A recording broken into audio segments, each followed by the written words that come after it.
The streets were cold, the kind of cold that seeps into your bones and makes you question if anyone in the world cares. Rain had turned the sidewalks slick, and the neon signs of the city flickered weakly, as if even they were tired of pretending that everything was okay. In the heart of this chaos, a boy of no more than 12 clutched his younger sister's hand tightly. Her leg was injured, wrapped in a filthy bandage that had seen better days, but she smiled weakly, trying to make him feel better. He didn't have much to give her. No warm bed, no home, no food, and certainly no magic to make the pain disappear. All he had was hope, and courage. They reached the shelter late that evening. A tall man, impeccably dressed, stood by the entrance, checking paperwork for the new arrivals. He looked out of place among the weary faces of the homeless. His tailored suit, polished shoes, and confident posture radiated power. He was a CEO, a man used to control, numbers, and success. Yet tonight, fate had a different plan for him. The boy took a deep breath and approached. "Sir, my sister, she can't walk, can we stay with you?"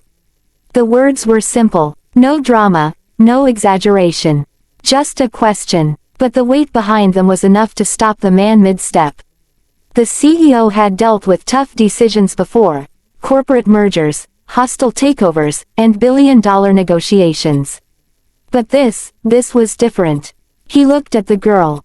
She tried to smile, but the pain was evident. He felt a lump in his throat he didn't expect. Something about their vulnerability, the raw honesty in that boy's eyes, hit him harder than any boardroom crisis ever could. I don't know," he stammered, surprised by his own hesitation. Usually, he had answers. Usually, he could solve problems with contracts and budgets. But this was not a problem you could solve with money. This was human, real, immediate. The boy stepped closer. "Please, sir, we have nowhere to go. My mom, she isn't here anymore. And I can't carry her. Please." Time seemed to slow. The rain outside fell harder, hammering against the metal roof of the shelter, but inside, everything was quiet. The CEO found himself looking at the child, seeing not just poverty, but bravery, resilience, and a responsibility he could not ignore. He motioned for them to follow him inside. "Come, we'll figure something out." Inside, the warmth hit them first. It was the kind of warmth money couldn't always buy. The smell of clean blankets, hot food, and the faint scent of disinfectant that somehow felt comforting. Volunteers moved quickly, offering smiles, food, and gentle words. The boy held his sister close, letting her take a bite of the soup they handed her. The CEO observed quietly, leaning against the wall. Something inside him shifted. He realized that his life, so meticulously built around success and status, had lacked this human connection, real empathy, and the opportunity to make a tangible difference. Over the next few days, he found himself drawn to the children. He learned their story. The boy's mother had passed away, leaving them alone. Their father was nowhere to be found. They had been surviving on scraps, begging, and the kindness of strangers. The boy never asked for anything beyond shelter. He never demanded attention or money. He simply wanted a safe place for his sister, a chance for her to heal. And the CEO, he couldn't turn away. He began to visit them daily. He arranged for proper medical care for the girl, who needed surgery and rehabilitation. He found a tutor for the boy, who was intelligent and curious despite his circumstances. And he listened. He listened to their fears, their hopes, and their dreams. The CEO started to realize that this encounter had changed him, as much as it had changed the children. He began questioning his priorities, the endless hours spent chasing profits, the hollow victories in a world that often ignored the most vulnerable. One evening, as he tucked the girl into bed, she whispered, "Thank you, sir." He knelt beside her, trying to fight back the tears he had refused to shed for years. "No," he said softly. "Thank you. You and your brother, you reminded me what truly matters." The boy overheard him and smiled, a mixture of relief and pride. "We just wanted a place to stay," he said simply. "We didn't know it could change your life too." And that was the truth.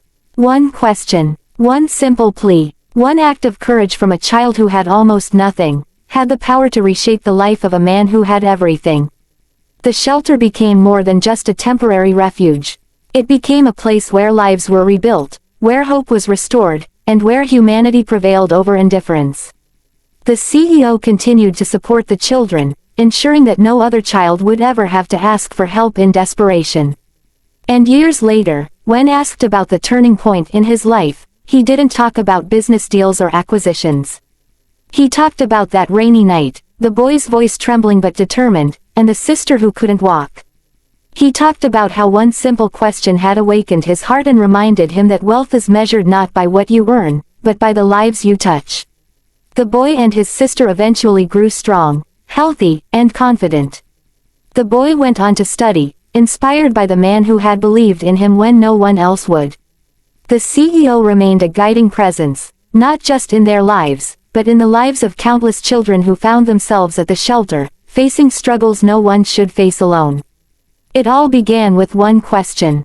One moment of courage that shattered barriers, broke down walls, and proved that sometimes, those with the least to give have the greatest power to change the world. Because in that small act of vulnerability, in that plea for help, something extraordinary happened. A life built on money and control was transformed into a life of compassion and purpose. And in return, two children who had nothing found everything they had ever needed: safety, love, and hope. The city continued its relentless pace outside, the rain eventually slowing to a drizzle. But inside, a single father CEO learned a lesson no boardroom could teach. That one question, spoken with nothing but honesty and desperation, had flipped his life upside down, and for the first time in a long time, he felt truly alive. And as he watched the children play in the courtyard the next morning, laughing and carefree for the first time, he realized the undeniable truth. The world can be cruel, yes, but it can also be profoundly beautiful, if you have the courage to listen, to act, and to let your heart be moved by those who need it most.